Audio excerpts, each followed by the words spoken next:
Agad rumesponde ang mga tauhan ng Sagada Municipal Police Station sa isang tawag para sa tulong hinggil sa isang may sakit na senior citizen sa Demang Sagada Mountain Province, Kamakailan. Matapos matanggap ang ulat, kaagad na nagtungo ang mga rumespondeng tauhan sa lugar upang masuri ang kalagayan ng pasyente. Natagpuan ang senior citizen na nangangailangan ng agarang atensyong medikal. Kaya agad siyang dinala ng mga tauhan sa St. Theodore Hospital para sa nararapat na gamutan. Ipinapakita ng maagap na pagtugon na ito ang matibay na pangako ng Sagada MPS na maglingkod at magprotekta sa komunidad, lalo na sa mga senior citizen at iba pang vulnerableng sektor.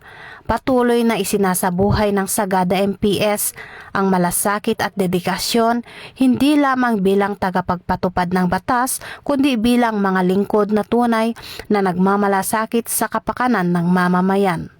Mula dito sa Baguio City, ako yung PNN correspondent, Patrolwoman Jessie Sabato, alagad ng batas, taga-taguyod ng Balitang Pulis.